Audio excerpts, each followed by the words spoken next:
आपकी पार्टी जो है 11 तारीख को गांधी मैदान में महारैली करने जा रही है, बिहार बदलाव महारैली, क्या कुछ कहेंगे? देखिए, ये प्रशांत जी का एक बहुत बड़ा सपना है। बिहार के बदहाली को बदलने के लिए, यहाँ के व्यवस्था को बदलने के लिए, बिहार के इतिहास में ये पहली बार इतना बड़ा रैली होने जा रहा है, बिहार बदलाव रैली। और बिहार के 50% से ज़्यादा लोगों ने इस बात का संकेत दे दिया है सर्वे में कि इस बार लोग बदलाव चाहते हैं। पिछले 15 साल 2090 से लेकर 2005 तक 1990 से लेकर 2005 तक लालू का सरकार को लोगों ने देखा।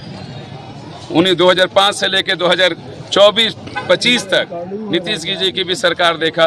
बिहार की बदहाली नहीं दूर हुई है। लेकिन अब प्रशांत जी ने एक संकल्प लेकर के उन्होंने संकल्प लिया है कि आने वाला 2010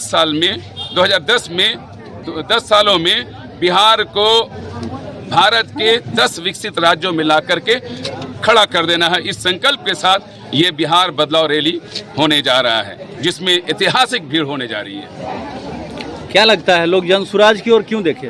देखिए, जन स्वराज को लिए इसलिए देखेगा क्योंकि बिहार इन सरकारों से, कांग्रेस, महागठबंधन, एनडीए, इन लोगों के नीयत के वजह से, और बिहार में जो जातिवाद जो खेला जाए, जाति के बुनियाद पे और धर्म के नाम पे जो राजनीति हो रहा है, इसके वजह से बिहार की आज बदहाली हुई है। लोग, प्रशांत किशोर का कहना है कि आप जात पात से ऊपर उठे, मजहब से ऊपर उठे, मंदिर मस्जिद से ऊपर उठे, और आने वाला 2025 में आप जब चुनाव डालने जाएं, वोट डालने जाएं, तो आप अपने बच्चों के शिक्षा के नाम पे वोट डालें, आप अपने सियासत में हिस्सेदारी के नाम पे वोट डालें, नौजवानों को रोजगार यहाँ पे मुहैया हो। जिस तरह से गुजरात में फैक्ट्री लगा है, गुजरात में रोजगार, गुजरात विकसित राज्य, उस तरह से हमारे बिहार में रोजगार मुहैया हो। ये बिहार में फैक्ट्री लगे और यहाँ पे रोजगार हो। नौजवान के पलायन रोकने के मुद्दे पे वोट डालने का है। महिलाओं को लोन दिया जा सके ताकि वो घर में बैठ करके रोजगार कर सके, उस नाम पे वोट डालना है। हमारे बुजुर्गों को सम्मानजनक पेंशन मिले, कम से कम 2000 का पेंशन मिले, इस बुनियाद पे वोट डालना है। किसान का आमदनी 4 गुना बढ़े, इस बुनियाद पे वोट डालना है। यानी वोट डालने का बुनियाद जो आधार, वो जात पात और धर्म ना हो, बल्कि विकास हो, शांति अमन हो। जिस प्रकार का विजन और मिशन लेकर के वे बिहार में आए हैं और बिहार का बदलाव करना चाह रहे हैं, तो बिहारियों को कितना भला होगा? होल इन सोल जो योजना है, उनका परिकल्पना है, विजन है, वो शुद्ध बिहारियों के लिए है, बिहार के बदलाव के लिए है, पूरी तरह से बिहार का। उनका कहना है कि आज हम मोदी को 39 से, एनडीए को 39 सीट जिला के यहाँ से 40-39 सीट जिता के भेजते हैं, और मोदी जी हमारे पैसे को ले आकर के गुजरात में लगाते हैं, और यहाँ एक भी फैक्ट्री नहीं लगाते हैं, सारी फैक्ट्रियाँ वहीं।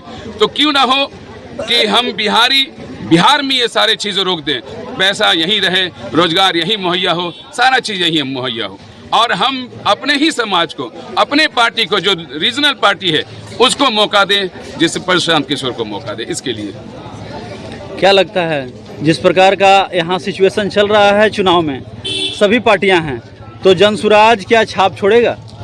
देखिए, सारे को टेस्ट ले लिया गया है, तो जिसको टेस्ट ले लिया गया है उसको क्या देखना है। और मैं तो कहूँगा कि आप साउथ के इलाके में चले जाइए, दक्षिणी भारत में, वहाँ पे पढ़े लिखे लोग कितना अच्छा फैसला लेते हैं। कितना अच्छा पार्टी होगा, 5 साल 10 साल उसके बाद बदल देते हैं, और इसका परिणाम ये निकलता है, नतीजा ये निकलता है कि आज वो साउथ के जितने भी स्टेट से सब विकसित राज्यों में आते हैं। तो हमारे बिहार में भी हमारे लोग, उन लोग को चाहिए कि हम जिसको टेस्ट कर लिया उसको ना दें। जो नया है, जो नया परिकल्पना लेके आया है, बिहार के लिए नया सपना लेके आया है, और ऐसा सपना जो हमको दिखता है कि 100% पूरा होगा, ऐसे लोगों को एक बार मौका मिलना चाहिए, ताकि हमारा बिहार का दशा और दिशा बदल सके, और हम बिहारी भी कल फक्र से बोल सके कि हम बिहारी हैं। इसीलिए प्रशांत किशोर ने नारा लगाया है, जय बिहार, जय जय बिहार। न यहाँ कहीं कोई मजहब का नारा है, न कोई जाति का नारा है। लगातार वे पार्टी बनाकर 243 सीटों पर बिहार में चुनाव लड़ना चाहते हैं। रफीगंज का जो है कितना भला होगा? रफीगंज तो क्या बोलूं सर, रफीगंज का ये माने बदकिस्मती है कि हमेशा हम पे बाहरी विधायक थोप दिया जाता है, और हम लोग जात पात के नाम पे हम लोग किसी और जहनी तौर पे गुलामी का शिकार हैं और किसी एक पार्टी को और बीजेपी को भगाने के लिए वोट डाल देते हैं, लेकिन हमारे विधायक जी जीत करके यहाँ से दूर चले जाते हैं। चूँकि विदेशी है, वो बाहरी है। पिछले बार भी 2020 में हमने नारा लगाया था बाहरी भगाओ लोकल लाओ, लेकिन लालू जी और नीतीश तेजस्वी से बात भी हुई थी, फिर भी वहाँ पे यही हम लोग के ऊपर बाहरी थोप दिया गया। इसलिए इस बार रफीगंज के वासियों ने तय कर लिया है कि हमको बाहरी नहीं लाना, हमको लोकल लाना है। वो ऐसा कैंडिडेट लाना है जो हमारे बीच में रखे, हमारी आवाज़ बन सके, हमारे समस्याओं का समाधान निकाल सके। इस बार बिहार रफीगंज के वासियों ने ये संकल्प ले लिया है कि बाहरी भगा देंगे और लोकल विधायक को लाएंगे, बनाएंगे। रफीगंज में विकास के पहल पर क्या कुछ होना चाहिए जिससे ये महरूम है? रफीगंज में सब कई मुद्दा है सर, जिसमें ज्वलनशील मुद्दा है स्वास्थ्य केंद्र का हालत बहुत बुरा है, भ्रष्टाचार है, थाना में दलाली होता है, ब्लॉक में करप्शन तो आम है एकदम। हमारे आम आदमी अपने जातीय आवासीय सर्टिफिकेट बनाने जाते हैं तो भी वहाँ पैसा मांगा जाता है। उसके बाद आपको शिक्षा का तो व्यवस्था एकदम चरमरा के लग गया है, चाहे लालू का राज बोलिए नीतीश का राज बोले, इन लोगों ने शिक्षा क्षेत्र को बिल्कुल ध्वस्त कर दिया है। और प्रशांत जी का सबसे बड़ा लक्ष्य है कि हमारा जो है शिक्षा पे हमको काम करने का। 11 तारीख को आपकी पार्टी जो है जी एक बिहार बदलाव महारैली कर रही है, तो क्या कुछ लोगों को संदेश देना चाहेंगे? वहाँ से हम तो चाहेंगे कि बिहार वासी बढ़ चढ़ करके उस इनकलाबी रैली में हिस्सा ले, बिहार को बदलने की रैली में हिस्सा ले और देखें कि प्रशांत जी का क्या परिकल्पना है, उनका सपना क्या है बिहार के लिए, और वाकई में वो सपना सच दिखता है या मोदी जी का है जैसा चुनावी भाषण। और जैसे अभी सुना आपने, हमारे तेजस्वी जी ने नारा दिया है कि मैं अगर मेरी सरकार बन गई तो मैं सारे महिलाओं को 2,500 हजार रुपया देंगे। इसका हवा निकल गया, ये चुनावी मुद्दा है, ये हवा ही है सर। आप कैलकुलेशन कर लीजिए कि अगर हमारे बिहार में 13 करोड़ में 6 करोड़ कम व बेस महिलाएं हैं, अगर उसको अब 2,500 देंगे तो लगभग 1,500 करोड़ का मामला आ जाता है।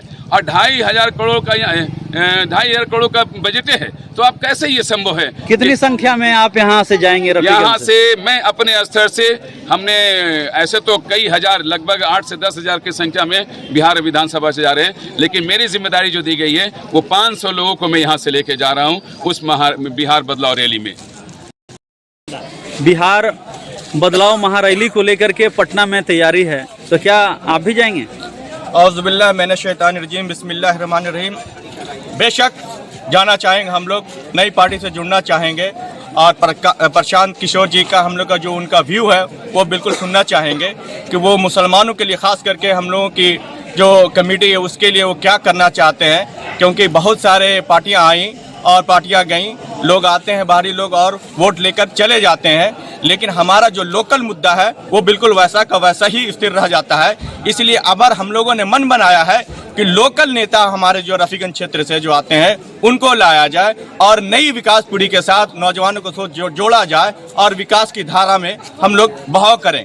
क्योंकि एक ही हम लोग एक बीजेपी का एक मुद्दा उठा करके और लोगों को हम लोगों ने वोट दे करके सिर्फ खाली दे करके बेकार कर देते हैं, लेकिन उससे हमारा कोई समाधान नहीं हो पा रहा है। हमारा लोकल मुद्दा, हमारा जो अंसारियों का यहाँ जो अपना एक वर्चस्व है वो बिल्कुल खोता जा रहा है। हमारा यहाँ बहुत सारे अंसारी है, लेकिन हमारे अंसारियों को बिल्कुल दरकिनार किया जा रहा है। तो इसलिए मैं चाहता हूँ कि हमारा अंसारी की भागीदारी को मजबूत से रखा जाए और उस चीज़ को मैं जो हमारे नेता यहाँ से हमारे आरिफ साहब हैं, मैं उनको धन्यवाद देना चाहूँगा और उनसे गुजारिश भी करूँगा कि वो वहाँ जा करके इस बात को बिल्कुल मुद्दा भरपूर से उठाएं कि ताकि वहाँ जो है से हमारे अंसारियों की जो बिल्कुल बदहाली होती जा रही है वो उसको मुद्दा भरपूर रखें, ताकि आगे के विकास की धारा से हम लोग जुड़ें और एजुकेशन के क्षेत्र में और अपने क्या बोलते हैं कि हर धारा के क्षेत्र में, चाहे कमाई का और रोजगार का, उसमें जुड़ने का प्लान करें। एक सिर्फ खाली एक प्राथमिक शिक्षा दी जा रही है, लेकिन हमारे जो एक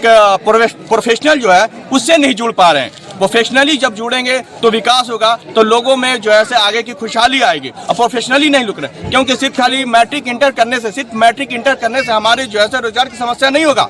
हमारा मैट्रिक इंटर करने के बाद आगे की क्या हो, क्योंकि उससे बाकी लोग जो है से पिछड़ते जा रहे हैं। मैट्रिक इंटर करने के बाद वो फिर पढ़ाई छोड़ देते हैं। मतलब आप जाएंगे? तो बिल्कुल इंशाल्लाह कोशिश करके अगर रहेंगे तो बिल्कुल जाएंगे हम लोग। क्या कहेंगे? एक बात मैं जाना चाहिए। जी जी जाना वहाँ चाहिए? पे जाना चाहिए। और जहाँ तक हमारे भाई ने जो अपने प्रशांत जी का भी कहना था और लालू जी का भी कहना था, तो लालू जी जो कहे वो अपने वादे पे उतरे नहीं, लेकिन प्रशांत जी का कहना है कि जिसकी जहाँ आबादी होगी वहाँ उसकी हिस्सेदारी मिलेगी। तो उसके लिए वेलकम है कि अगर वो बात कहे हैं और उस पर खरे उतरेंगे तो हम लोग 11 अप्रैल को जाएंगे और पूरी बहुमत के साथ यहाँ से जाएंगे। और अपनी बात को हम नेता मास्टर आरिफ राजा अंसारी से कहूँगा कि बात को रखें कि जो बात बोले हैं कि जिसकी आबादी उतनी हिस्सेदारी, और वो रफीगंज के सरजमीन पे हमारी हिस्सेदारी मिलनी चाहिए। जी बिल्कुल मिलनी चाहिए, 100% मिलनी चाहिए, क्योंकि आज तक हमारे साथ सियासत में शोषण किया। उन्होंने तो ऐलान भी कर दिया है कि बिहार से 40 सीटें वे देंगे। जी जी, तो ये कितनी खुशी की बात है? ये खुशी की बात अच्छी है, लेकिन कहीं लालू का रणनीति न अपना लें कि वहाँ देते हैं जहाँ हमारी आबादी ना हो और वहाँ से हरा के मुझे भेज देते हैं। MY का समीकरण बना के उन्होंने मुस्लिम को उस इलाके क्षेत्र में देते हैं जहाँ उसकी आबादी सबसे कम होती है, और उनके समाज के लोग चाहे तो वो दूसरे जगह पलटी मारते हैं या सीधा भाजपा को वोट देते हैं। और हमारी जहाँ सबसे ज्यादा आबादी होती है हमारी समीकरण बना के हमसे तो वोट ले लेते फिर हैं। भी 40 सीट मायने रखता है। माने रखता है 100% जो है 40%। अब तक किसी पार्टी ने दी थी? जी अब तक किसी पार्टी ने इतनी बड़ी हिम्मत की थी? नहीं, इतने बड़ी आज तक हिम्मत नहीं की थी।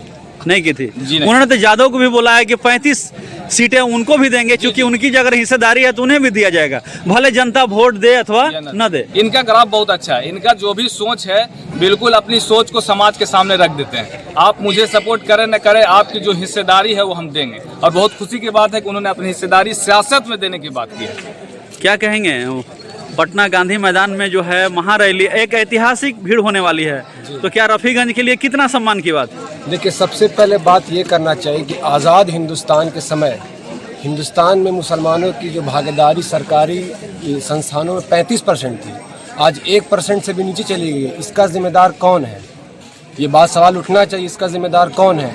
ये सारी चीज़ देखते हुए प्रशांत किशोर एक अच्छे नुमाइंदा के रूप में आए सामने, तो हम सब उनके साथ मिलजुल कर आगे बढ़ेंगे। और जिसकी जितनी भागीदारी उसकी उतनी हिस्सेदारी लेकर करके हमारी सीट लगभग 41 से 42 बनती है, 20% 19% आबादी के साथ, तो उसके साथ हम लोग सब सहमत हैं, चलेंगे इंशाल्लाह। चलेंगे बिल्कुल। एक बात मैं कहना चाहूँगा, ये जो कॉमन बात आई कि प्रशांत जी हमारे जाति को, हमारे बरादरी को वोट देंगे कि नहीं, तो बिहार की राजनीति जात बेस्ड, कास्ट बेस्ड है, इसमें कोई शक नहीं, और इसी वजह से इनका दुर्दशा है। लेकिन प्रशांत जी का कहना है कि हम जो टिकट देंगे मुसलमानों को 40 सीट देंगे, इसमें कहीं कोई दो राय नहीं है, और उन्होंने एलानिया कहा है।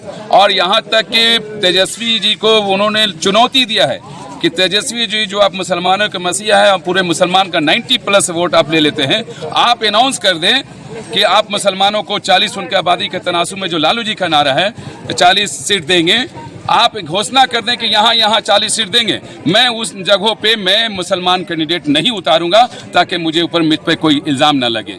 और प्रशांत जी ने कहा है कि मेरे संविधान में लिखा हुआ है कि मैं हर समाज के साथ सोशल जस्टिस करूंगा, पॉलिटिकल जस्टिस करूंगा। मतलब रफीगंज से लहर बहेगी? एकदम बहेगी सर। वो पॉलिटिकल जस्टिस क्या है कि जिस समाज की जितनी आबादी है उसको मैं ख्याल रख के मैं उसको वोट दूंगा। लेकिन उन्होंने हमको एग्जाम्पल देकर समझाया कि आपके समाज में कास्ट सेंसस जो 2022 का है उसमें आया है कि शेख की सबसे बड़ी आबादी है। मेरे पार्टी शेख में उनकी 4.25% आबादी है, तो 4.25% आबादी के तनासुब में मैं उनको टिकट दूंगा। इन्हें एलानिया का है। आपकी आबादी अंसारी बरादरी की वो 3.5% है, उनका भी 8 सीट कम से कम बनता है, मैं 8 सीट मैं उनको भी दूंगा। ये पहला ऐसा शख्सियत है, राजनीतिक शख्सियत जिसने सोशल जस्टिस की बात कही है। क्या कहेंगे? क्या कहेंगे? आप भी जाएंगे रैली में? Sir 1 minute. इन्होंने कहा है कि मैं कोई भू माफिया, बालू माफिया, शराब माफिया, कोई क्रिमिनल को नहीं दूंगा, बल्कि समाज में जिस जाति के भी हिस्सेदारी बनेगी उसमें जो सबसे काबिल पढ़ा लिखा इंसान होगा, योग्य इंसान होगा, मैं वैसे लोगों को लाऊंगा, तब बिहार का व्यवस्था बदलेगा। क्या कहेंगे? आप भी जाएंगे? बिल्कुल जाएंगे। क्योंकि महारैली है, तो महारैली में रफीगंज से आप भी जाएंगे? बिल्कुल जाएंगे। मैं प्रखंड अध्यक्ष जौन स्वराज पार्टी मोहम्मद अतीक अंसारी, मैं तो जाऊंगा ही, लोगों को लेकर के जाऊंगा। लेकर के भी जाएंगे। क्या लगता है कितनी भीड़ होने की संभावना है रफीगंज से? रफीगंज से कितना होगा? 5,000। क्या लगता है जिस प्रकार का यहाँ बिहार बदलाव महारैली का आगाज हुआ है, इससे कितनी आशाएं हैं आपको? अभी कहा नहीं आ सकता है, लेकिन जाएंगे। क्या कहेंगे? क्योंकि महारैली का आगाज भी है और 11 तारीख को ऐतिहासिक भीड़ भी लगने वाली है, तो क्या कुछ कहेंगे इस बिहार महारैली पर? सही बात है, 11 तारीख की तैयारी रफीक प्रखंड में पूरी जोर से चल रही है। रफीक पर लगी नहीं है कि रफीक विधानसभा में बहुत तेज़ी से तैयारी कर रही है और उम्मीद है कि यहाँ से कम 15 से 20 लाख आदमी जाएंगे, 15 से 20 हज़ार आदमी जाएंगे।